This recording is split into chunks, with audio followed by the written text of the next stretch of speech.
ప్రళయమైనా సరే బాధగా కాకుండా ఆనందంగా స్వీకరిస్తారే అని నిన్న మహా అద్భుతమైనటువంటి 2 లీలలు విన్నాం మనం బృందావనంలోకి ప్రవేశం చేసి. అది మహా అద్భుతం.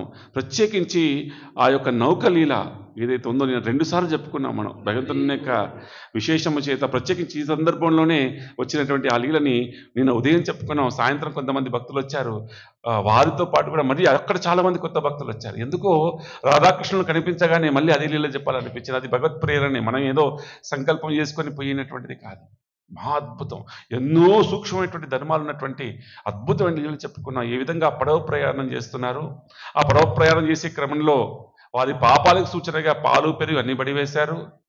ఈ ధన ఐశ్వర్యములతో సూచనైనటువంటి నగలు అవన్నీ కూడా వదిలివేసి, ఇంకా తర్వాత హృదయం లోపల కోరికలు ఏవైతే చిన్న చిన్నవి ఉన్నాయో భౌతికమైన అవి కూడా వదిలివేసి భగవంతుని పాదాలను ఆశ్రయించారో ఆ లీలను చెప్పుకున్నాం. ఎంత హృదయం గర్వించిపోయిందో అలాంటి లీలను కూడా చెప్పుకున్నాం మనం. ఎందుకు అంటే కనుక ఏ విధంగా భగవంతునికి శరణాగతి చేశారో బృందావనంలో ఆ విధంగా మీరు ఆలోచించండి అని చెప్పేసి అని వారికి ఏ విధంగా సూచన చేశారు. తద్వారి వారి యొక్క శోకమంతా పోవటము. కానీ అందరికీ మాత్రం సచీదేవి ఏ విధంగా దుఃఖపడుతుందో తెలుసుకోవాలంటే, అంటే అందరికీ బాధగా ఉంది. ఏ విధంగా ఎదుర్కొంటున్నాడు, ఏ విధంగా ఎదుర్కొంటుంది ఆ తల్లి అని చెప్పేసి. ఇంటికి వెళ్ళిన తర్వాత తల్లి గారికి తెలియటం, అయ్యా నిమాయ్ సన్యాసాశ్రమాన్ని స్వీకరించకు దయచేసి. నన్ను చూసి కాదు, నేను వృద్ధురాలని 66 సంవత్సరాలు దాటిపోయాయి. 16 సంవత్సరాలే ప్రాయం ఉన్నటువంటి విష్ణుప్రియని చూసైనా సరే సన్యాసాశ్రమాన్ని ఏమిటి విరమించు అనేటువంటి విషయం కూడా బోధ చేయటం.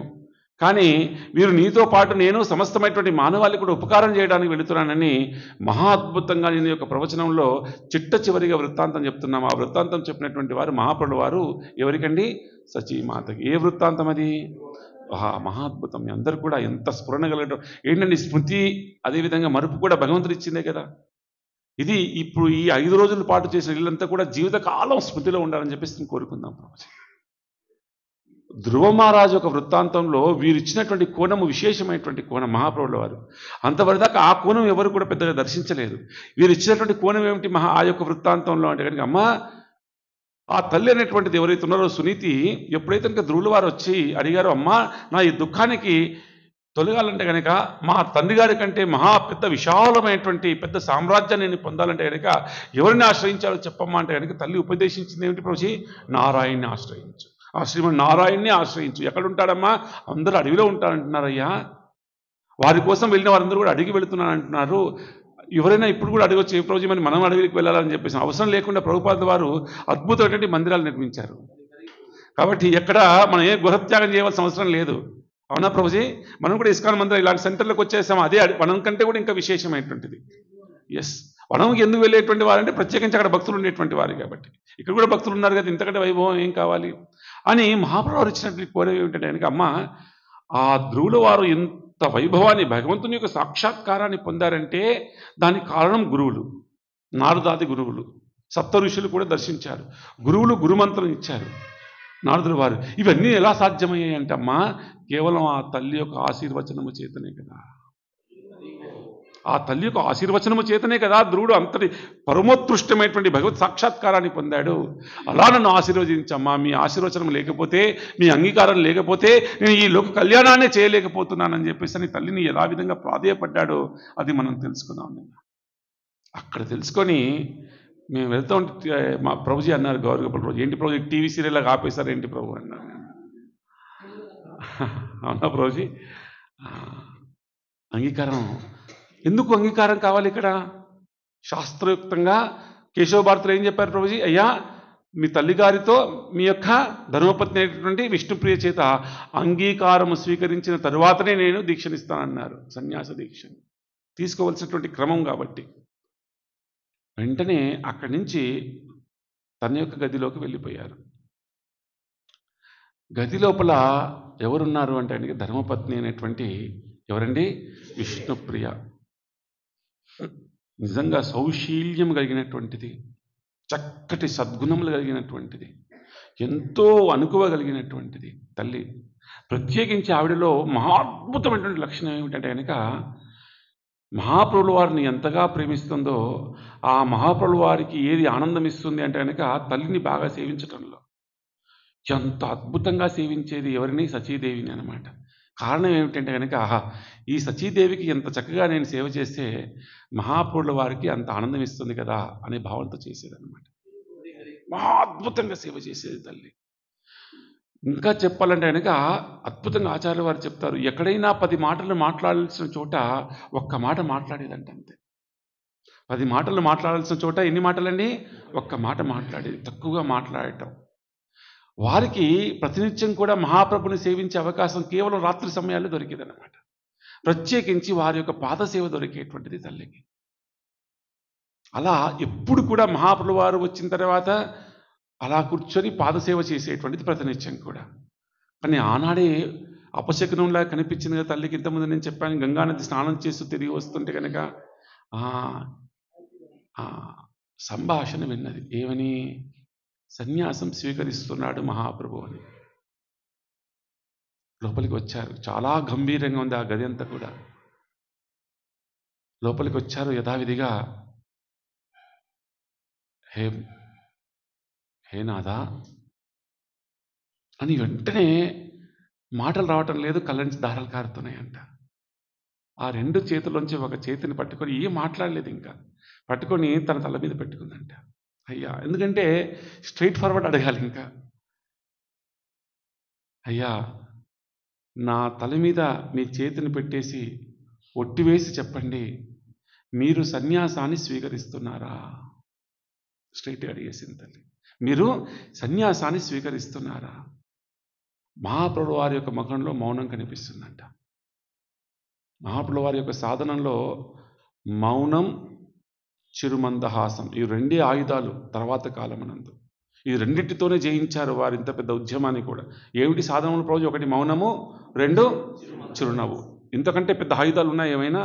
ఈ 2తో సాధించారు వారు. అలా మౌనంగా చూస్తూ ఉన్నారంట.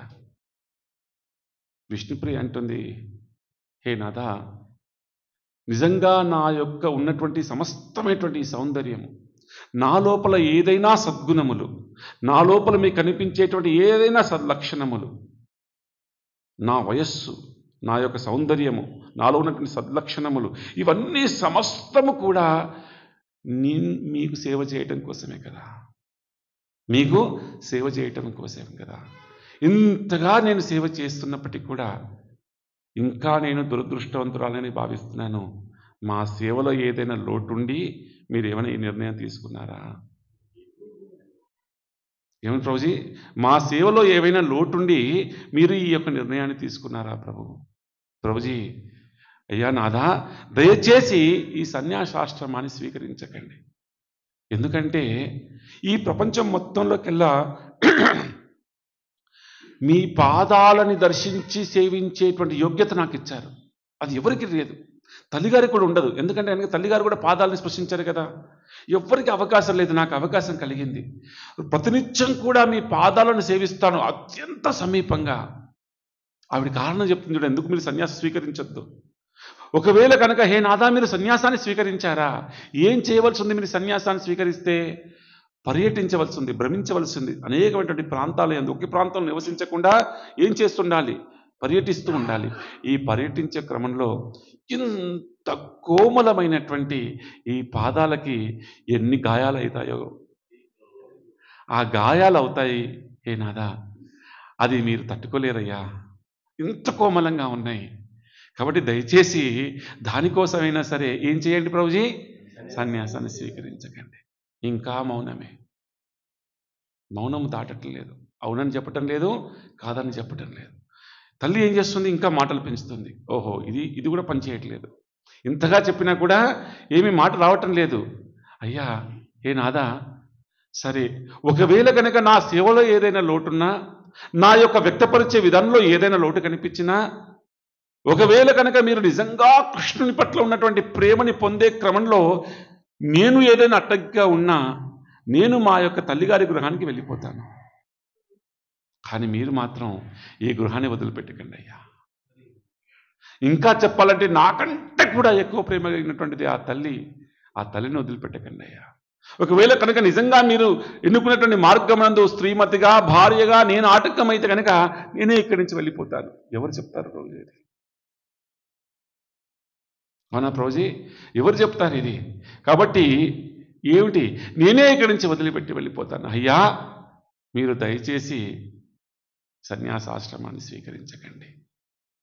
మహాప్రభుల వారు ఇప్పుడు చెప్పక తప్పలేదు. ఇంకా మనం వీడవలసినటువంటి అవసరం కలిగింది అక్కడ. ఆయన అన్నారు, విష్ణుప్రియ బాగా పట్టుకోండి, ఎంత అద్భుతంగా సంభాషణ ఇది. లోచన్ దాస్ ఠాకూర్ల వారు ఆ రాశిక్రమంలోనే వారే ఏడ్చుకుంటూ రాశారంట. ఆచార్యుల వారి గ్రంథాలు చదివినా రాసినా కన్నీళ్లతో రాసేటువంటి వారు. పూర్వకాలంలో బృందావనంలో రూపగోస్వాముల వారు ఒక అద్భుతమైన గ్రంథం రాస్తారు. దాని పేరు లలిత మాధవ. లలిత మాధవ అనేటువంటి చక్కటి గ్రంథాన్ని రాసి ఒకనాడు రఘునాథ్ దాస గోస్వాముల వారికి ఇస్తారు. అయ్యా, ఇది ఒక చక్కటి గ్రంథం రాశాను, మీరు చదివి ఇవ్వండి అని చెప్పేసి అని. వారు తీసుకున్నారు. వారు ఉండేటువంటిది ఎక్కడండి? రాధాకుండలో. మనందరం కూడా వారి యొక్క సమాధి, వారి యొక్క అద్భుతమైన ప్రదేశాన్ని కూడా దర్శించాం మన గంగానది మన రాధాకుండ తీరంలో. వారు ఏం చేశారు? ఆ గ్రంథాన్ని తీసుకున్నారు. ఎంతో కాలం గడిచిపోయింది, తిరిగి ఇవ్వటం లేదనమాట. ఏమిటి తిరిగి ఇవ్వటం లేదు ఏమిటి అని రూపగోస్వామి ప్రత్యక్షంగా రోజు వెళ్ళారు. అయ్యా, నేను ఆనాడు ఒక అద్భుతమైనటువంటి గ్రంథం నీకు ఇచ్చాను, అది మాకు తిరిగి ఇవ్వండి అయ్యా అని చెప్పేసి అన్నారు. వీరు దాట వేస్తున్నారంట. లేదు లేదు, అందులో కొన్ని సరిచేయవలసి ఉన్నాయి, కొన్ని వ్యాకరణాలు, కొన్ని యొక్క లీలైనటువంటివి, తప్పులైనటువంటి సరిచేయవలసి ఉన్నవి, అక్కడక్కడ అసంపూర్ణంగా ఉన్నటువంటి దాన్ని పూర్ణం చేయాలి, దయచేసి ఇవ్వండి అయ్యా అన్నారంట. వీరన్నారంట అయ్యా అని దాట వేస్తున్నారు. ఏమిటి కారణమయ్యా అని తెలుసుకుంటే, అది చదువుతుంటే కళ్ళనీళ్ళతోని అక్షరాలన్నీ కూడా ఆవిరైపోతున్నాయంట. అవన్నీ కూడా ఏమిటంటే, అవన్నీ కూడా తాళపత్రాలు రాశారు కదా, తాళపత్రాలన్నీ కూడా తడిచిపోయాయంట మొత్తం కూడా. అది చదువుతూ కన్నీళ్లు కారుస్తున్నారనమాట. అంత అద్భుతంగా ఉంటుంది మన యొక్క గౌడీ వైష్ణవ సాంప్రదాయమైనటువంటి మహా అద్భుతమైనటువంటి లీలలు. అలా ఇక్కడ కూడా ఏమిటి ప్రభుజీ అంటే కనుక, లోచన్ దాస్ ఠాకూర్ల వారు కూడా ఈ యొక్క సంభాషణ రాస్తూ వారికే దుఃఖం ఆగలేదు అనమాట. అంత అద్భుతంగా, అంత గంభీరంగా ఉంటుంది. చైతన్య మహాప్రభులు వారు అన్నారు, హే దేవి, నేను లోక కళ్యాణార్థమై ఈ యొక్క నిర్ణయాన్ని స్వీకరించవలసి వచ్చింది. ఏ కారణము చేత?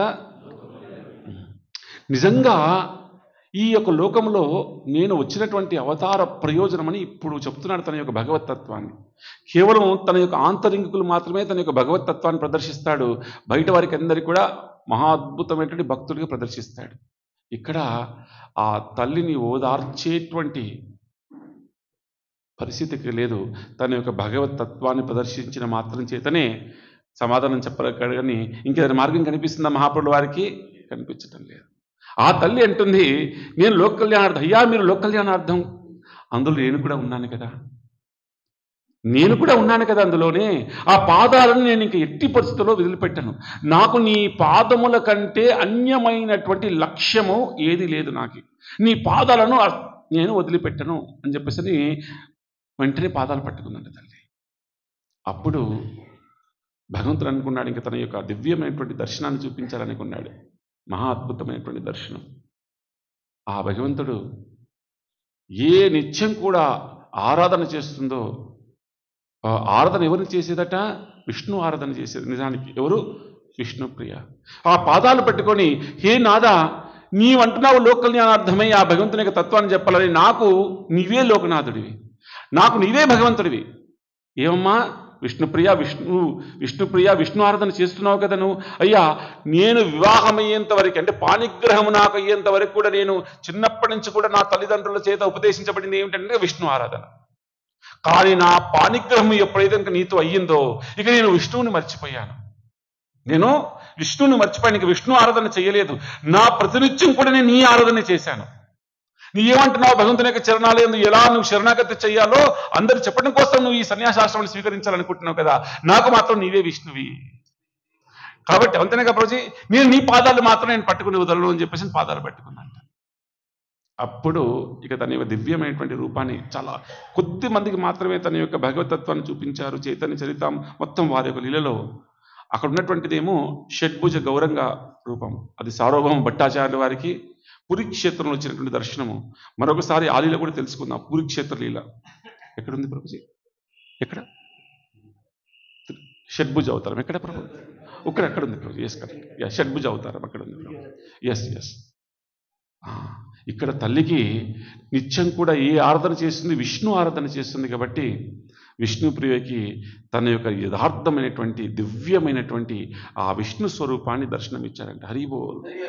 శంఖము, చక్రము, గదా, పద్మము ధరించినటువంటి వాడే, యజ్ఞోపవీతాన్ని ధరించినటువంటి వాడే, వైజయంతి మాలను ధరించినటువంటి వాడే, కౌస్తుభాన్ని ధరించినటువంటి వాడే, వజ్ర కిరీటము ధరించినటువంటి వాడే, ఆపాదమస్తకము కూడా అద్భుతమైనటువంటి ఆ విష్ణు స్వరూపంతో ఆ తల్లికి దర్శనం ఇచ్చారంటే. ఎందుకంటే ఈ దర్శనము వల్లనే ఆ బంధాన్ని తెంచుకోగలడు తప్ప ఇక తన మధ్య ఇంకో సాధన కనిపించలేదు. కాబట్టి అంత అద్భుతమైనటువంటి ఆ యొక్క రూపాన్ని దర్శనం ఇవ్వగానే మరి ఆ తల్లి పాదాలు వదిలిపెట్టిందా?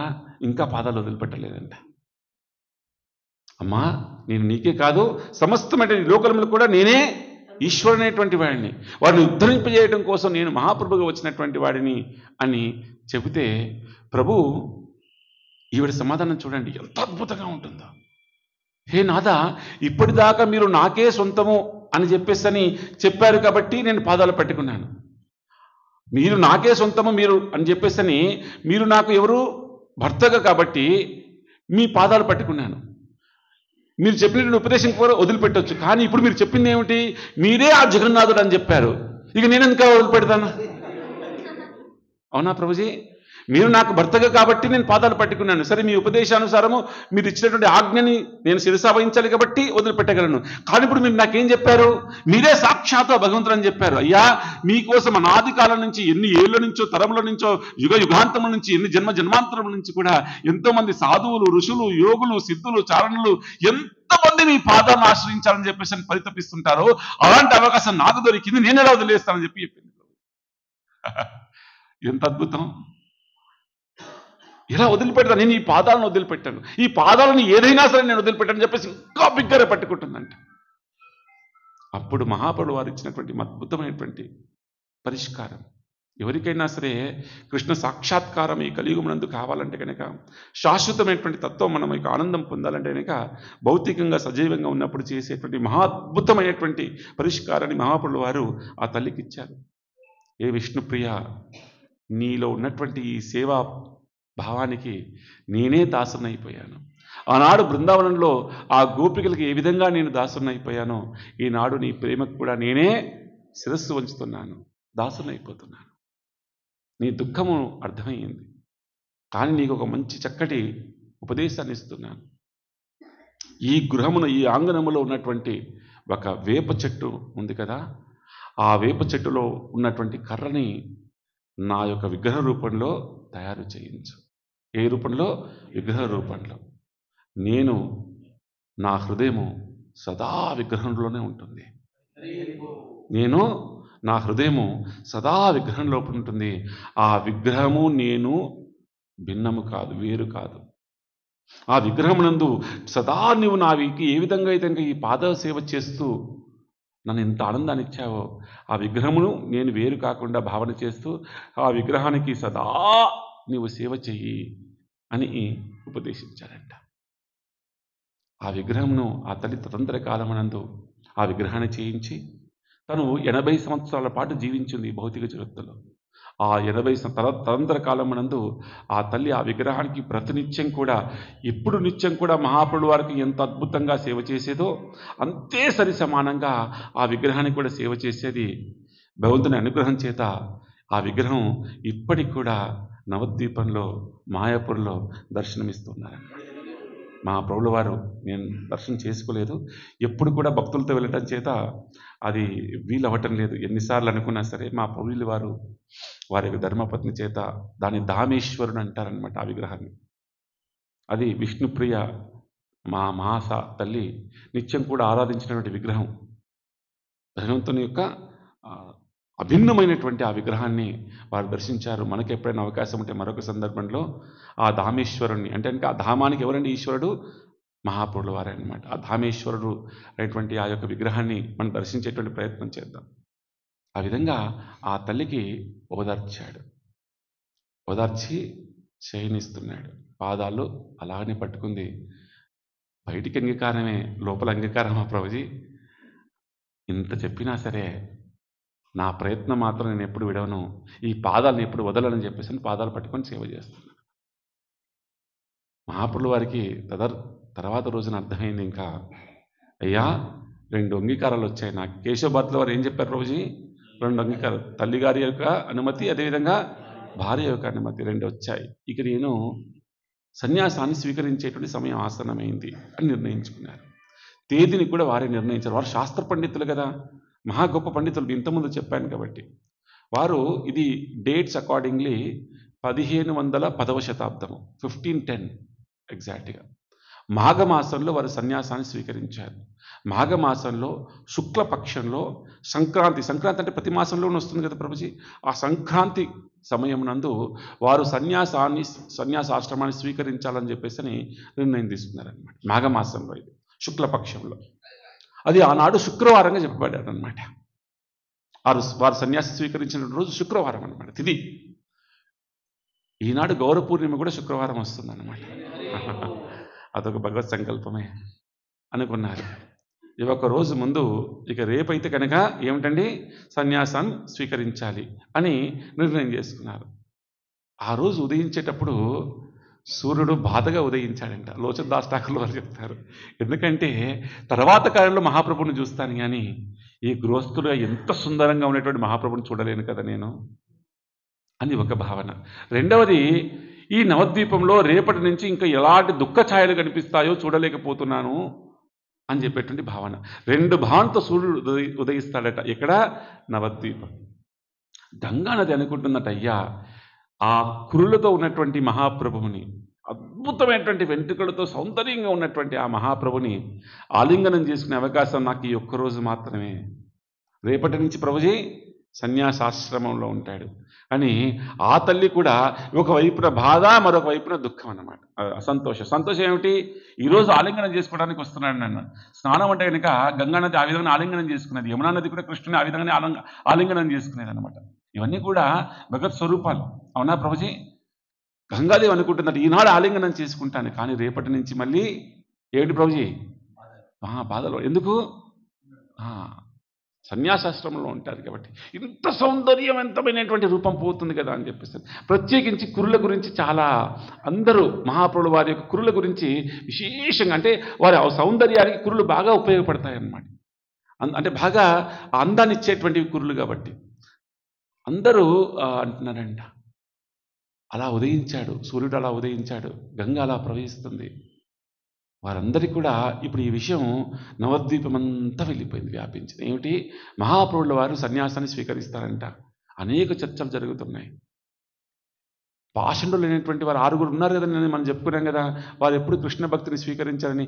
పాషండులు, నాస్తికులు, నింద చేసేటువంటి వారు, మిడిమిడి జ్ఞానం కలిగినటువంటి వారు, అవునా, కుతర్కం చేసేటువంటి వారు, అపరాధాలు చేసేటువంటి వారు, వారికి పెద్దగా ప్రభావితం కాదు. కానీ వీరిని, అంటే ఆ లీలలు మనం చెప్పుకోలేదు, కానీ వీరు బాల్యం నుంచి చేసినటువంటి లీలన్నీ కూడా ఎంతో మందికి ప్రేమను కలిగించినటువంటివి. అందరికీ కూడా ఏమిటి కృష్ణుడే వచ్చాడు, అసలు ఏమిటి ఇంత అద్భుతంగా ఉన్నాడు అనేటువంటి సౌందర్య, వారి యొక్క రూపచిహ్నములు కానీ వారి యొక్క వ్యవహారములు కానీ అందరిని ఆకర్షించి అందరూ చర్చించుకుంటున్నారంట. అయ్యా నిజంగా మహాప్రభుల వారు సన్యాసం స్వీకరించడం దారుణమే కదా, అయ్యో రేపటి నుంచి మనం మహాప్రభుని చూడలేకపోతున్నామా అంటే మరొకరు అంటున్నారట, ఏమిటి నిజంగా సన్యాసాన్ని స్వీకరిస్తున్నారా? స్వీకరిస్తే స్వీకరించనివ్వండి, కానీ ఆ కురులు మాత్రం అలాగే ఉంటే బాగుండేదేమో అంటున్నారంట. కారణం ఏమిటంటే చాలామందికి మానవుల్లో ఆచార్యుల వారు అనువాదం చేస్తూ భాష్యం రాస్తూ ఏదైనా వదిలిపెట్టుకుంటారు, కానీ వెంట్రుకల పట్ల మమకారం ఎక్కువ ఉంటుందట చాలామందికి. అందుకే కొంతమంది సన్యాసాన్ని స్వీకరించినా కూడా అలాగే వెంట్రుకలు పెంచుకొని ఉంటారంట. కానీ మన యొక్క గౌడీయ సాంప్రదాయంలో సన్యాసం స్వీకరించిన మాత్రం ఏమాత్రం కూడా దేహం పైన మమకారం ఉంటుందా ప్రభుజీ? మమకారం ఉండే అవకాశం లేదు. కొందరు అంటున్నారంట, చర్చిస్తున్నారు ఇవన్నీ కూడా, ఏమిటి కలియుగంలో ఈ యొక్క సన్యాసం నిషేధం కదా, వీరు ఎందుకు స్వీకరిస్తున్నారు అని చెప్పి అంటున్నారంట. కారణం ఏమిటి? శాస్త్రంలో కూడా ఈ కలియుగంలో కొన్ని నిషేధించబడ్డాయి.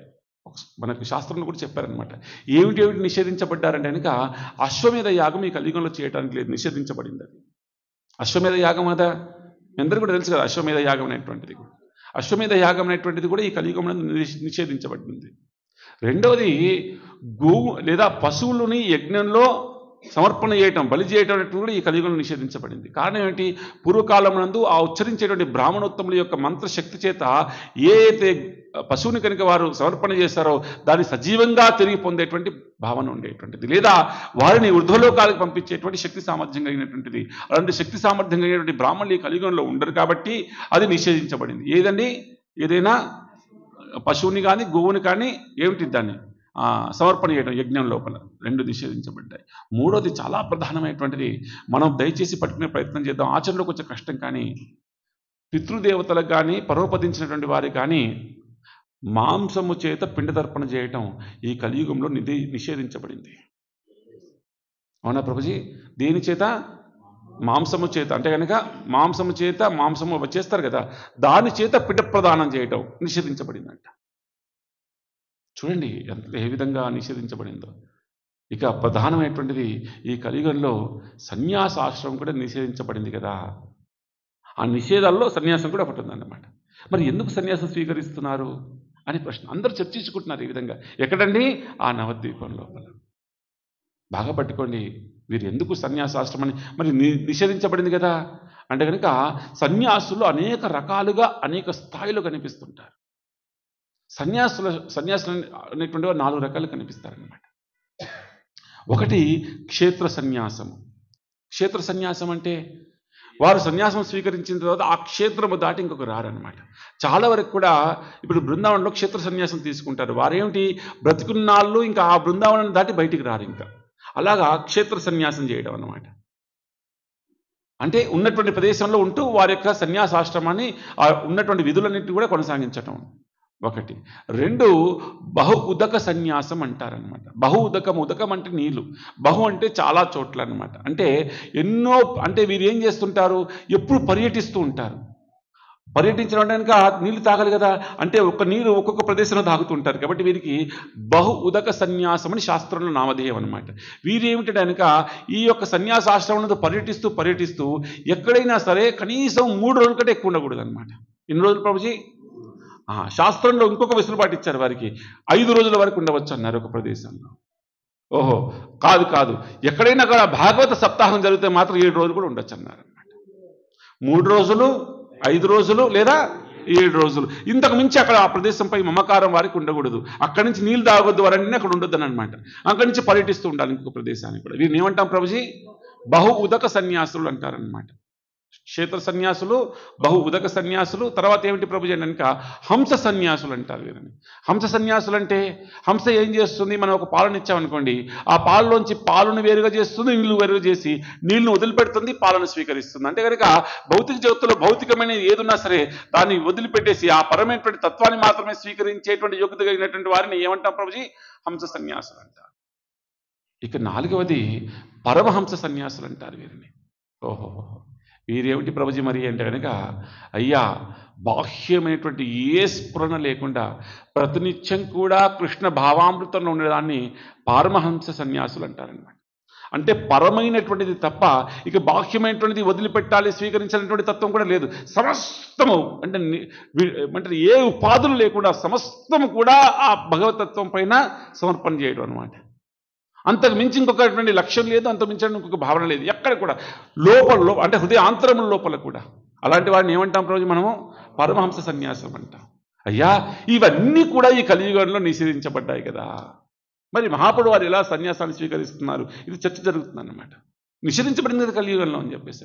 బాగా పట్టుకోండి, అనేక రకాలుగా ఉన్నాయి, అనేక స్థాయిలో కూడా సన్యాసాశ్రమం కనిపిస్తుంది ఈ కలియుగంలో. భక్తులారా, కర్మన్యాసం అంటే కర్మ చేయటం వదిలిపెట్టేటువంటి సన్యాసం నిషేధించబడింది. కర్మ అంటే తను చేయవలసినటువంటి కర్మలు ఏవైతే ఉన్నాయో అంటే కనుక వదిలిపెట్టడం, అంటే ఇంకా బాహ్యమైనటువంటి అన్ని వదిలిపెట్టేసి మొత్తం సన్యాసాన్ని స్వీకరించేటువంటిది ఈ కలియుగంలో నిషేధించబడింది. కర్మ చేయకుండా ఉంటామా నిజంగా? కానీ మన యొక్క భక్తిలో మాత్రం మీరు భౌతికమైనటువంటి వదిలిపెట్టండి, కానీ ఆధ్యాత్మికమైనటువంటి కర్మలు చేయాలి కదా. అవునా ప్రభుజీ? అంటే కనుక దీన్ని 2వ స్థాయిని నరోత్తమ సన్యాసం అంటాం అన్నమాట. ఏమంటాం ప్రభుజీ? నరోత్తమ సన్యాసం అంటాం. అంటే కనుక కర్మను వదిలిపెట్టడం కాదు, కర్మను వదిలిపెట్టడంతో పాటు కృష్ణ భక్తి అనేటువంటి కర్మలు చేయటం అనమాట. అవునా ప్రభుజీ? ఒకటేమో వదిలిపెట్టడం, ఏ కోరిక లేకుండా ఉండటం. 2వది కోరిక ఉండటం, ఏ కోరిక? కృష్ణుని సేవించాలనేటువంటి కోరిక ఉండటం అనమాట. అవునా ప్రభుజీ?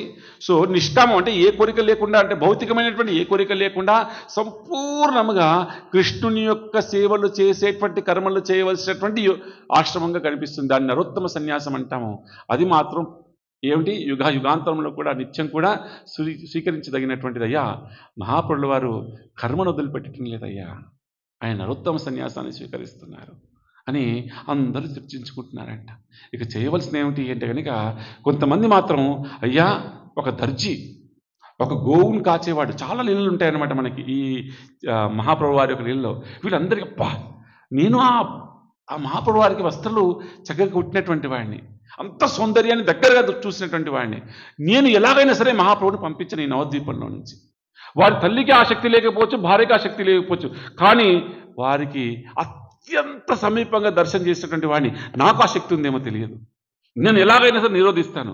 ఓహో నేను కూడా మీతో జాయిన్ అవుతాను. అలా నవద్వీపంలో ఉన్నటువంటి వారందరూ కూడా ఏ విధంగా అయినా సరే మహాప్రభుడు వారిని ఎప్పటికప్పుడు మనం ఏం చేద్దాం, అలా నిలబడిపోదాం అడ్డుగా, మహాప్రభుడు వారికి వెళ్లకుండా అడ్డుగా నిలబెడదాం, ఇక్కడే నిరోధిద్దాం మహాప్రభుని అని చెప్పేసి చాలా మంది అనుకున్నారంట.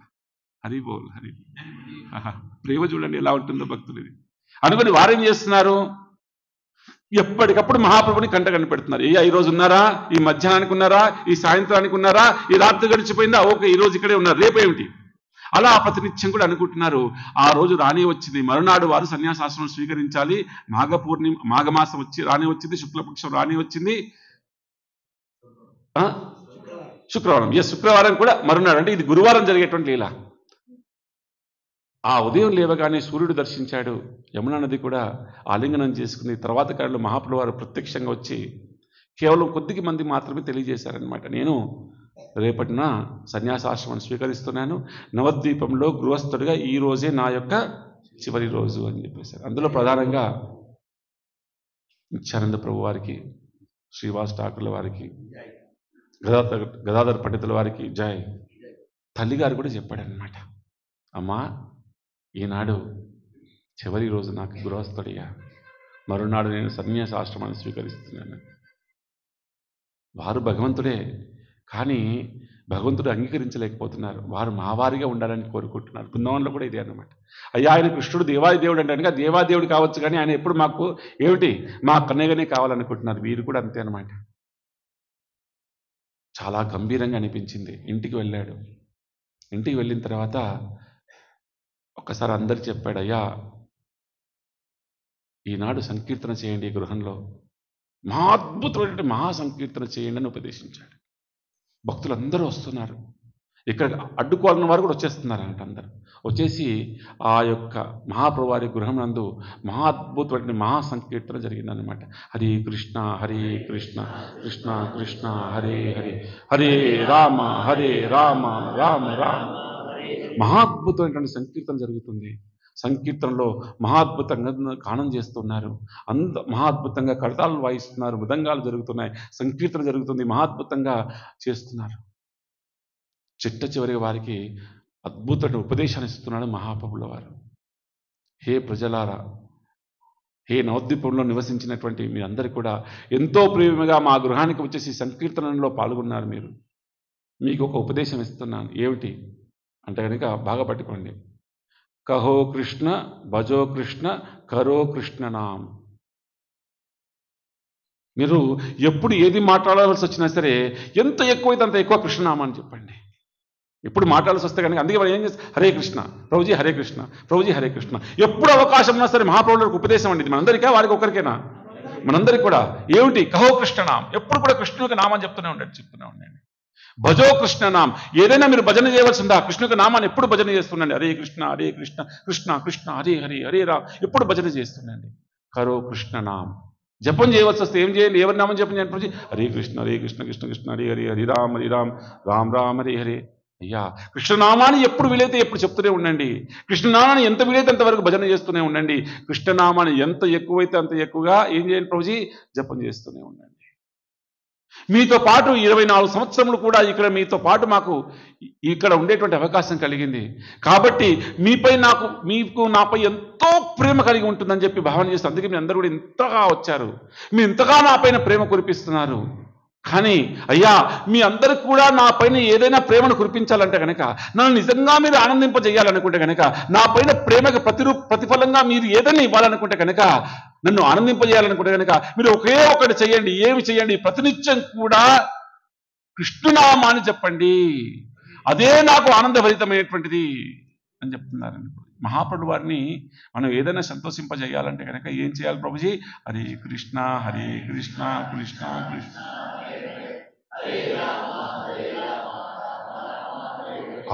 ఇంకా అద్భుతంగా ఒక సంకీర్తన జరుగుతుందంట. మధ్యాహ్నం అయిపోయింది, సంధ్యా సమయం అయిపోయింది, రాత్రి సమయం అయిపోయింది, సుమారుగా 12 గంటల వరకు జరిగిందంట సంకీర్తన. అప్పుడు అనుకున్నారు కొంతమంది, ఈ రోజుకి మహాప్రభు ఇక్కడ, ఇంకా రేపు పొద్దున చూసుకుందాం ఏంటి ఆపడం అనేటువంటిది. అవునా ప్రభు అని వెళ్ళిపోయారు. ఒక్కరొక్కరిగా వెళ్ళిపోయారు. మహాప్రభు వారు వారందరితో చక్కగా ఆ సంకీర్తన పాల్గొని తిరిగి తన యొక్క ఆంతరింగమైనటువంటి గదిలోకి వెళుతున్నారు. విష్ణుప్రియ యొక్క గదిలోకి అన్నమాట. వెళుతూ అక్కడ వెళ్ళగానే ఇంకా సుందరంగా అలంకరించబడిందంట ఆ ఇల్లంతా కూడా, ఆ గదంతా కూడా. ఇక్కడ మాటలు లేవు. ఇంకా ప్రభుజీ ఉపదేశం అయిపోయింది కదా, మాటలు లేవు. వచ్చారంట, కానీ కళ్ళు కలవటం లేదన్నమాట ఇద్దరిది కూడా. ఈవిడేమనుకుంది, ఈ పాదాలు పట్టుకొని వదిలిపెట్టాను ఈ రోజుకి నా ప్రయత్నం ఏమిటి, ఈ పాదాలు పట్టుకొని వదిలిపెట్టాను నేను అన్నదట. వీరన్నారు, హే విష్ణుప్రియ, హే దేవి, బాగా అలసిపోయాను సంకీర్తనలో, కాస్త నేను సేద తీరాలనుకుంటున్నాను అన్నాడంట. అనగానే వెంటనే అయ్యా పడుకోమని చెప్పింది. ఇక 2 పాదాలు పట్టుకుంది, అలా పట్టుకొని కూర్చొని ఉందంటే ఇంకా ఏమని, ఈ రాత్రి నేను ఇక నాకు నిద్ర లేదు, నిద్ర ఉందా వీరిపోయే అవకాశం ఉంది, కాబట్టి ఏం చేయాలి, నేను ఇలా పట్టుకునే ఉంటాను అని ఆ పాదాలు సేవిస్తుంది. ఆ పాదాలు స్పృశించిన తర్వాత గుర్తుకొస్తుంది ఏమిటి, ఒకవేళ కనుక వీరు సన్యాసం స్వీకరిస్తే ఈ పాదాలు ఎలా కందిపోతాయో, ఇంత సుకుమారమైనటువంటి పాదాలు ఎలా కందిపోతాయో అని బాధపడుతుంది. హృదయంలోంచి దుఃఖం ఆపుకోలేకపోతుంది. ఆ కన్నీళ్ళు అనేటువంటి కారుతూ ఆ పాదాలకు తాకాయంట. అప్పుడు తెలిసింది వారికి, మహాప్రభు వారికి, అయ్యా బ్రహ్మముహూర్తం అయిపోతుంది అని చెప్పేసి, ఇక నేను బయలుదేరి ఉంటుంటే సమయం ఆసన్నమైందని చెప్పేసి అనుకొని చూశాడు కళ్ళు తెరిచి. తల్లి అలానే పాదాలు పట్టుకొని ఉంది. అప్పుడు ఆయన అన్నాడు యోగమాయ చేత, అయ్యా దేవి, ఈ విష్ణుప్రియ యొక్క ఏకాగ్రతని దాటి, ఈ ప్రేమను దాటి బయటికి వెళ్ళే శక్తి నాకే లేదు. ఈ ప్రేమను దాటి, ఈ గదిని దాటి బయటికి వెళ్ళేటువంటి శక్తి భగవంతుడైనటువంటి నాకే లేదు. అయ్యా నిద్రదేవి చేత ఒక విన్నపం చేయండి, వారిని రప్పించండి ఇక్కడికి అన్నాడంట. వెంటనే నిద్రదేవి వచ్చింది. అయ్యా తల్లి, నేను లోకోద్ధరణ కోసం, అందరికీ కృష్ణ భక్తి అనేటువంటిది ఇవ్వటం కోసం ఈ గదిని దాటి బయటికి వెళ్ళాలనుకుంటున్నాను. నిజంగా బయటికి వెళ్ళేటువంటి ఆ తల్లిని అంటే దాటి బయటికి వెళ్ళేటువంటి శక్తి నాకు ఏం లేదు. నేను అనుకుంటే సాధించవలసినటువంటి ఏం లేదు, కానీ ఆ తల్లిని దాటేటువంటి శక్తి నాలో లేదు. దయచేసి ఆ నిద్రాదేవి ఆవహించవలసిందిగా కోరుకుంటున్నాడంట. ఆ పాదాలు పట్టుకుని ఆ తల్లి మాత్రం ఎట్టి పరిస్థితుల్లోని ఈ పాదాలను వదిలిపెట్టనుకుంటుంది. కానీ నిద్రాదేవి ఆ తల్లిలో వచ్చేసి కళ్ళు రెప్ప మూసేసింది. పాదాలు అలాగే పట్టుకుంది. చేతులు తీసి తన పాదాలని లాగేసుకొని ఆ గృహంలోంచి బయటకు వచ్చాడు. అయిపోయింది అంతే. ఇక ఆ గృహంలో విగ్రహ రూపంలోనే తప్ప ఇంకా వారు లేరు. బయటికి వచ్చాడు. వచ్చిన తర్వాత ఈ తల్లిని నిద్రపుచ్చాడు, కానీ ఇంకొక తల్లి ఉంది ఇక్కడ ఎవరు, ఆ తల్లికి నిద్రదేవి చెప్తుందంట, అయ్యా ఈ తల్లికి మాత్రం నేను నిద్రగా ఆవహించి కూడా నా యొక్క ఎఫెక్ట్ కనిపించదు. ఇంకా నమస్కారం చేసి వెళ్ళిపోయిందంట. తల్లి మాత్రం అక్కడే కూర్చొని ఉంది. ఇలా చూస్తుంది, అమ్మా ఇంకా మీలో ఈ శోకం లేదా, ఇంకా పోలేదా? ఇప్పుడు నీకు యథార్థమైనటువంటి ఒక విషయం చెప్తున్నాను, వినండి దయచేసి. మీరు ఎవరో కాదు, పూర్వజన్మలో మీరే వృష్ణి తపస్సులు చేయటం చేత నేను మీకు వృష్ణి గర్భుడిగా కుమారుడిగా జన్మించాను. మరో జన్మలో మీరే అదితి కశ్యపులు, మీకు నేను వాముడిగా జన్మించాను. మీరే దేవహూతిగా వచ్చారు, నేను మీకు కపిలుడిగా వచ్చాను. మీరే కౌశల్య, నేను మీకు రాముడిగా వచ్చాను. చూడండి ఎలా చెప్తున్నారు. మీరే ఆ దేవకి, మీకు నేను కృష్ణుడిగా వచ్చాను. ఈ యొక్క అవతారంలో మీరే ఆ సచీదేవి, మీరే. మీ యొక్క తల్లి ప్రేమ కోసమే నేను వచ్చాను ఇక్కడికి. మీ ప్రేమ పాశాన్ని దాటుకునేటువంటి శక్తి నాకు లేదు తల్లి, దయచేసి నన్ను అంగీకరించండి, మీరే. ఇన్ని అంటే ఈ భూలోకమునందుకు నన్ను ఆవిర్భవింపజేసినటువంటిది ఎందుకయ్యా అంటే కనుక మీలాంటి యొక్క తల్లి ప్రేమ చేతనే ఆస్వాదించడం కోసం నేను ఇక్కడికి వచ్చాను. నిజంగా నేను అంటే రాక్షస సంహారం చేయాలనుకుంటే కనుక నేను రావాల్సిన అవసరం లేదు నిజానికి. కానీ నేను ఎందుకు వచ్చానయ్యా అంటే కనుక మీలాంటి మాతృమూర్తుల యొక్క ప్రేమని ఆస్వాదించడం కోసమే నేను ఈ యొక్క భూలోకానికి వచ్చాను తల్లి. మీకు మహాద్భుతమైన 2 వరం. సంభాషణ చాలా పెద్దది, ఎప్పుడు కాలం చూసుకోవాల్సి వస్తుంది. సంభాషణ చాలా పెద్దది ప్రభుజీ. మీకు 2 వరములు ఇస్తున్నాను తల్లి. ఇంకో 2 అవతారములు మీరు దాల్చవలసింది, అంశ అవతారములుగా. ఇంకో 2 అవతారములు బాగా పట్టుకోండి, ఇది మర్చిపోకూడదు. మీరు 2 అవతారములు దాల్చాలి. ఒకటి, మీరు భూదేవి అంశతో ఉంటారు ఇక్కడి నుంచి. అంటే ఉండి మీ నుంచి, మీ గర్భంలో నుంచి విగ్రహ రూపంలో నేను ఆవిర్భవిస్తాను తదంతర కాలమునందు. విగ్రహ రూపంలో అంటే విగ్రహం ఏ విధంగా తయారవుతుంది ప్రభుజీ? పంచలోహములతోని. కానీ ఇది ఎక్కడి నుంచి వస్తుందండి? భూమి నుంచి వస్తుందా? ఎక్కడి నుంచి వస్తుంది? భూమిలోంచి వస్తుంది. ఆ భూమి అంశగా ఉంటారు ఈనాటి నుంచి. ఇది మరొక అవతారం. ఇన్ని అవతారం చెప్పారు కదా, 6 అవతారం చెప్పారు, తర్వాత 2 అవతారం చెప్తున్నారనమాట. మీరు భూదేవి అంశతో ఉంటారు. మీ నుంచే నేను విగ్రహ రూపంలో ఆవిర్భవిస్తాను. అంటే విగ్రహము భగవంతుడు భిన్నములా అండి? వేరువేరా కాదు, భగవంతుడే విగ్రహ రూపంలో ఉన్నాడనమాట. ఏ గర్భంలోంచి వస్తాడు? ఈ సచీమాతనే ఇక్కడి నుంచి ఏమవుతుంది? భూదేవిగా మారిపోతుంది. అంటే భూదేవి అంశగా ఉంటుంది అన్నమాట. అంశరూపం, భగవతత్వం అది. ఇక రెండవది, మీరు కలియుగంలో జిహ్వగా స్థానమునందు నివాసం ఉంటారు. మీరు జిహ్వ అంటే ఏంటి ప్రభుజీ? నాలుక స్థానమునందు మీరు ఉంటారు. మీరు నాలుక స్థానమునందు ఏమంటారు? మాతృత్వంగా ఉంటే నేనేం చేస్తాను? నామరూపంలో నేను మీ నుంచి ఆవిర్భవిస్తాను అని చెప్తారు. హరిబో చెప్పండి, హరిబో హరిబో. ఆహాహా, కలికాలే నామరూపే. ఆహాహా, అయ్యా ఇక్కడి నుంచి నేను ఈ కలియుగమునందు కూడా నామరూపంలో ఉంటున్నాను. నేను ఎలా ఆవిర్భవిస్తాను? నీ యొక్క నవమాసాలు మోసి నీ నుంచి ఎలాగనైతే నేను ఆవిర్భవించాను, ఇక్కడి నుంచి జీవుల యొక్క నాలుగు యందు నువ్వు నివాసం అంటావు. నీ నుంచే నేను ఆవిర్భవిస్తాను. ఏ రూపంలో ప్రభుజీ? నామరూపంలో. హరే కృష్ణ కృష్ణ కృష్ణ హరే హరే, హరే రామ రామ రామ హరే హరే. అలా చాలా అద్భుతమైనటువంటి ఆ యొక్క వివరణ ఇచ్చిన తర్వాత తల్లి మాత్రం అలానే చూస్తుంది. ఇక మరొక్క మారు ఇక తల్లి వైపు చూడలేదు. ఉపదేశం చేశాడు, వెంటనే ఆ యొక్క గృహాన్ని దాటేసి బయటికి వెళ్ళిపోయాడు, పరిగెడుతున్నాడు. ఇది గదాధరుల వారికి తెలిసిందనమాట. వారు మాత్రం తెలిసి రేపే కదా వెళ్ళేది, ఒకసారి నేను చూడాలనుకున్నాడు, వెంటనే నేను తోడుగా వస్తాననుకున్నాడు. ఎందుకు ఆశ ఏదైనా. ఒక్కసారి బయటికి వెళ్ళి అడుగులు పడుతున్నాయి. ఎక్కడి వైపు? గంగానది తీరం వైపు అడుగులు పడుతున్నాయి. మరొక వైపు గదాధరుల వారు పరిగెత్తుకుంటూ వస్తున్నారు. ఒక్కసారి చూస్తారు, అయ్యా గదాధర, నేను ఈనాడు నీకు ఆదేశిస్తున్నాను, నేను నడిచేటువంటి ఈ మార్గం నందు నాకు ఇంక నువ్వు అవరోధం కాకూడదు, ఆటంకం కల్పించకు అని చెప్పి ఒక్కసారి ఆదేశం ఇచ్చాడు. అక్కడే ఆగిపోయాడు అంతే. పరిగెడుతున్నాడు. బ్రహ్మముహూర్త సమయం నందు గంగానది కనిపించేసింది. ఒక్కసారి నమస్కారం చేసుకున్నాడు. తర్వాత లీల రేపటి రోజు మనం చర్చించుకుందాం ప్రభుజీ. రేపటి నుంచి ఆ గంగానదిలో చేసినటువంటి లీల, తర్వాత కాలమునందు వారి కట్వ ప్రయాణం, అక్కడ వారి యొక్క కేశముండనం, మహా అద్భుతమైన లీల. అది రేపు తెలుసుకొని వారు రేపు సన్యాసాశ్రమాన్ని స్వీకరిస్తారు. రేపు ఆ లీలని మనం రేపు తెలుసుకుందాం.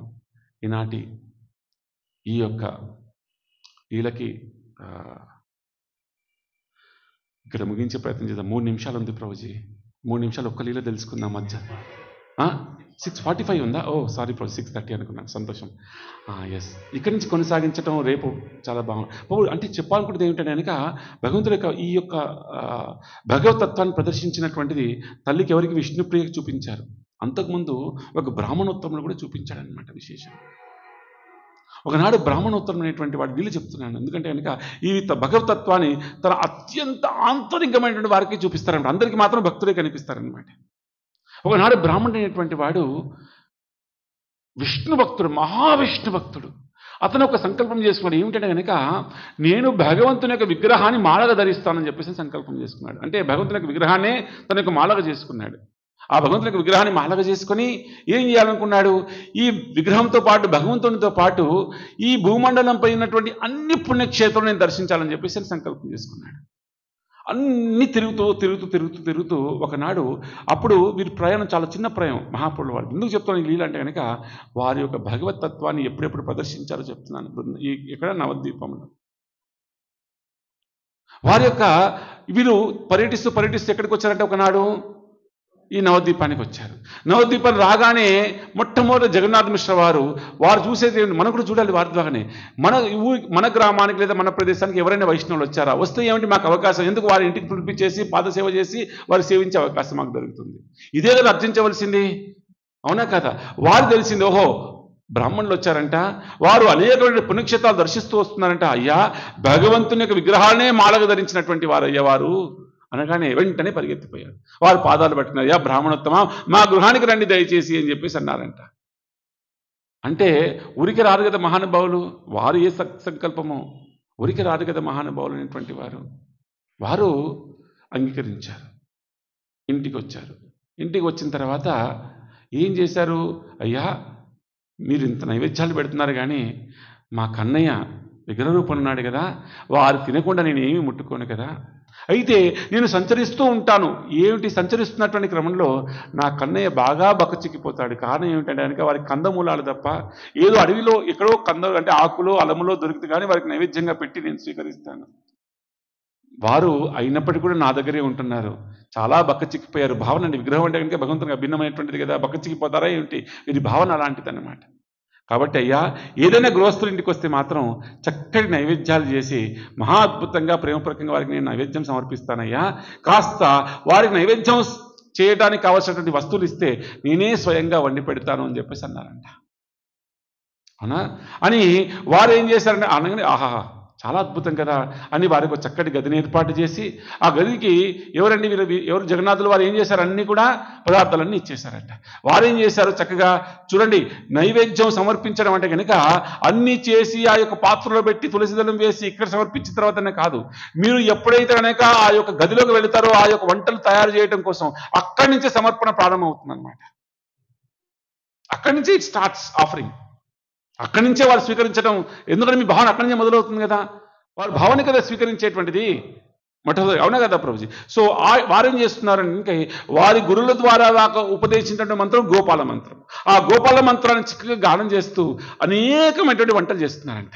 ప్రత్యేకించి పాలు ఏమిటండి అంటారు బియ్యం ఏమంటారు బెల్లం ఇలాంటి వాటితో కలిసి ఒక మంచి పాయసం చేస్తున్నారంట. అలా అన్ని రకాలైనటువంటి పదార్థాలు చేస్తున్నారంట. చేసి మహా అద్భుతంగా వారి నైవేద్యం పెట్టారు. పెట్టేసి ఏం చేస్తున్నారంటే కనుక గోపాల మంత్రం చెప్తున్నారంట.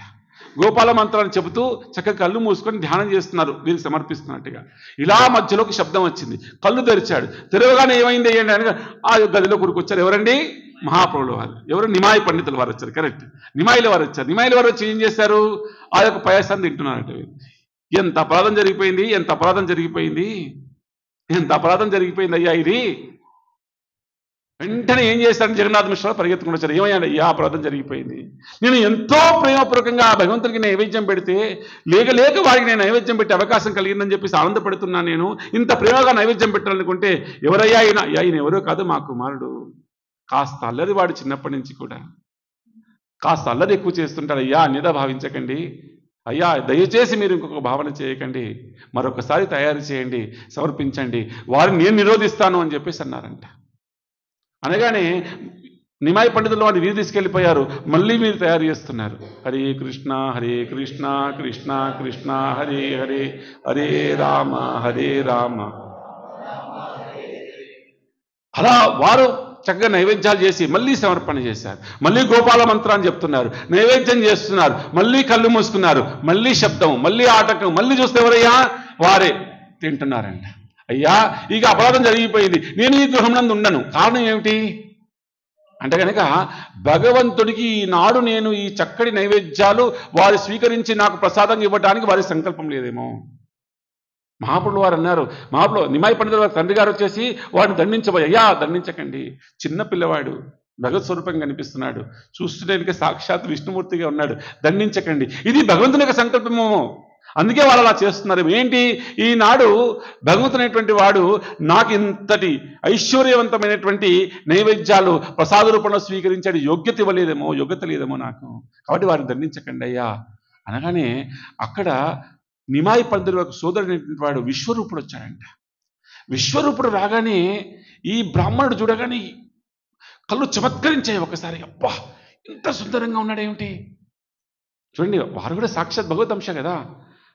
వారు వచ్చి నమస్కారం చేసుకుని, అయ్యా మా సోదరుడు చాలా అల్లరి చేసేవాడు, దయచేసి మరొకసారి ప్రయత్నించండి, 100 నేను నిరోధిస్తాను, నా మాట కాదనకండి అని ప్రాధేయపడ్డారంట. జగన్నాథ మిశ్ర వారు చెప్తే వినేటువంటి పరిస్థితులు లేదు. ఆ విశ్వరూపుడు చెప్పగానే వారు కాదనలేకపోయారు. కాదనలేక ఏం చేశారు, సరే అని 3వసారి వంట చేశారంట. మళ్ళీ గోపాల మంత్రాన్ని చెప్పారు, మళ్ళీ నైవేద్యాన్ని పెట్టారు, మళ్ళీ హరే కృష్ణ అంటే వారి యొక్క గోపాల మంత్రాన్ని చెప్తున్నారు. మళ్ళీ శబ్దం వచ్చింది, మళ్ళీ కరి తెరిచారు. తెరిచి ఒక్కసారిగా వెళ్ళి చేయి పట్టుకున్నారు.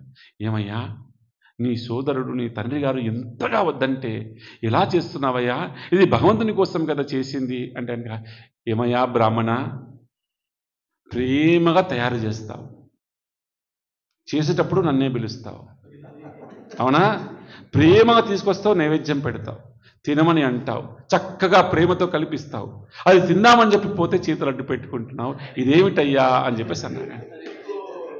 అవునా ప్రభుజీ, అర్థం కాలేదయ్యా. అయ్యా, హే బ్రాహ్మణ, ఎంత నిష్టగా నువ్వు ఎన్ని పుణ్యక్షేత్రాలు దర్శించి ఎంతగా నా నామాన్ని నువ్వు స్మరణ చేస్తున్నావో, నీ యొక్క ప్రేమ చేత నేనే బద్ధుడైపోయాను, నా సంకల్పము చేతనే ఇక్కడికి నువ్వు వచ్చావయ్యా.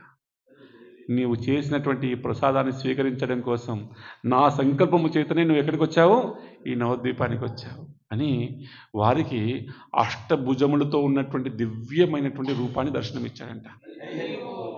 శంఖము, చక్రము, గదా, పద్మ, అలా అస్త్రములు, అదేవిధంగా వేణువు, వెన్న. ఒక హస్తంలో వేణువు, ఒక పరహస్తంలో వెన్నతో ఉన్నటువంటి అష్టభుజములతో ఉన్నటువంటి దివ్యమైనటువంటి రూపాన్ని వారికి దర్శనమిచ్చారు. తర్వాత కాలమునందు వారు అనుకున్నారంట, ఇక నేను ఏ పుణ్యక్షేత్రం దర్శించవలసిన అవసరం లేదు, ఈ నవద్వీపానికి మించినటువంటి పుణ్యక్షేత్రం ఈ భూమండలంలో లేదు. అక్కడి నుంచి వారు బృందావనానికి వెళ్ళాలనుకున్నారు. కానీ అయ్యా, ఈ ప్రదేశము బృందావనానికి అభిన్నమైనటువంటిది, వేరు కాదు, బృందావనమే ఇక్కడ ఉన్నది, కాబట్టి ఈ ప్రదేశాన్ని నేను వదిలిపెట్టనని అక్కడి నుంచి వారు ప్రతినిత్యం కూడా ఏం చేసేటువంటి వారంటే కనుక, ఉదయం స్నానం చేయగానే ఒక్కసారి మహాప్రభువారిని దర్శించేవారు, నమస్కారం ప్రణామాలు చేసుకునేవారు, వెళ్ళేవారంట. ప్రతిరోజు దర్శనం చేసుకుంటున్నారు. వారికి తెలిసింది ఏమని, ఇక్కడ ఎందుకు చెప్తున్నాను ఇలాంటి కనుక, వారికి తెలిసింది ఇక్కడి నుంచి మహాప్రభువారు ఇక్కడ ఉండరు అని చెప్పేసి. అవునా, నేను దాని మహాప్రభువు వారి కోసం కదా ఇక్కడ ఉన్నది అని చెప్పేసి అని అనుకున్నటువంటి వారు మాత్రం చూస్తున్నారంటే ఎప్పుడైతే మహాప్రభువు వెళ్తారా అని చెప్పేసి అని. ఒక్కసారి చివరిగా దర్శనం చేసుకోవాలనుకున్నారు. ఆ గంగానది తీరంలో బయలుదేరుతుండే కనుక ఆ బ్రాహ్మణోత్తముడు మార్గ మధ్యంలో ఒక్కసారి కనిపించాడు. హే ప్రభు, ఒక్కసారి మీ పాదాలను నేను నమస్కారం చేయాలనుకుంటున్నాను, నా ప్రణామాలు స్వీకరించని అన్నాడు. వెంటనే ప్రణామాలు చేశాడు ఆ బ్రాహ్మణోత్తముడు.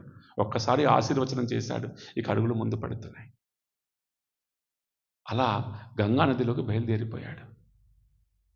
ఆ గంగానదిలోకి వెళ్ళిన తర్వాత ఆ ప్రదేశము ఇప్పటి కూడా నవద్వీపానికి చాలా విశేషమైనటువంటి ప్రదేశం. నిర్హృదయమైనటువంటిది గంగానది అని అందరూ ఏడుస్తారు. గంగానదిని శాపం పెడతారు కొంతమంది కూడా. ఎందుకంటే ఇంతమంది నిరోధించలేకపోయారు, కానీ నిజంగా కావాలనుకుంటే గంగానదిని నిరోధించలేదా? ఏమంటే వాళ్ళ యొక్క భావన, భక్తుల యొక్క భావన అనమాట. ఈ గంగానదిని నిరోధించలేకపోతుందా? ఈ గంగానదిని ఎలాగైనా సరే మహాప్రభువు వారిని నిరోధించలేకపోతుందా? గౌరహరిని ఆపలేకపోతుందా? అయ్యా, గౌరహరిని ఆపలేకుండా వారు ఈ నవద్వీపాన్ని దాటడానికి తోడ్పాటు అందించినటువంటిది ఈ గంగానది కదా. దీనికి హృదయం అంటూ లేదు అని చెప్పేసి ఆ హృదయం లేనటువంటి ప్రదేశంగా నామధేయం పెట్టారు. దాని యొక్క అర్థం ఏంటంటే ఇంకా హృదయం లేనటువంటి గంగా ఇక్కడ అని చెప్పేసి నామధేయం ఆ ప్రదేశంలో. ఎక్కడైతే మహాప్రభువు వారు ఆ గంగానదిని దాటారో ఆ ప్రదేశం ఇక్కడ కూడా మనం వెళ్ళినప్పుడు మరొకసారి, పోయినసారి మనకు అవకాశం దొరకలేదు. నిజానికి నవద్వీపం వెళ్తే కనుక ఒక 15 రోజులు వెళితే లేదా 10 రోజులు వెళితే చక్కగా ఈ ప్రదేశాలన్నీ కూడా మనం దర్శించవచ్చు అనమాట. ఆ విధంగా గంగానదిని ఆలింగనం చేసుకొని అశ్రుధారలు గంగానది కారుస్తూ ఉందంట. ఇక చివరిసారిగా ప్రేమగా ఆలింగనం చేసుకుంది. ఆ గంగానది తీరాన్ని దాటి అడుగులు పడ్డాయి. ఎటువైపు అండి?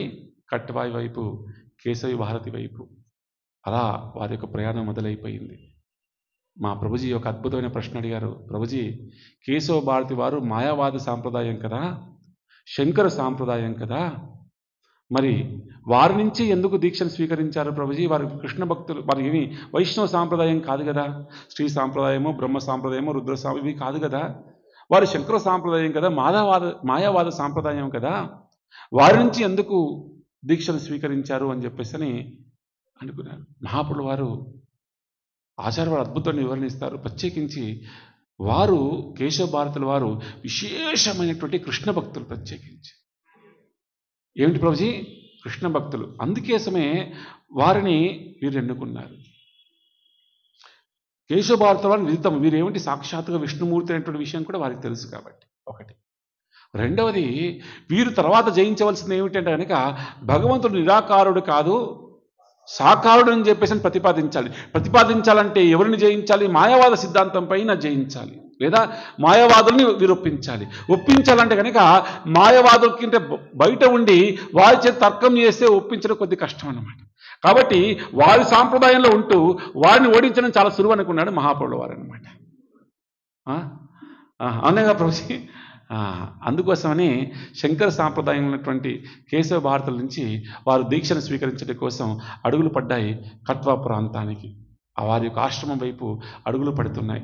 రేపు ఆ అడుగులు ఎటువైపు వెళ్ళాయి, రేపు ఎలా వారు సన్యాసి ఆశ్రమాన్ని స్వీకరించారో చివరి రోజు అయినటువంటి రేపటి రోజున మనం తెలుసుకునేటువంటి ప్రయత్నం చేద్దాం. ఈనాటి ఈ ప్రవచనం ఇంతటితో ముగించే ప్రయత్నం చేస్తున్నాను. సర్వే జనా సుఖినో భవంతు. సర్వం కృష్ణ పాదారవిందార్పణమస్తు. స్వస్తి. హరే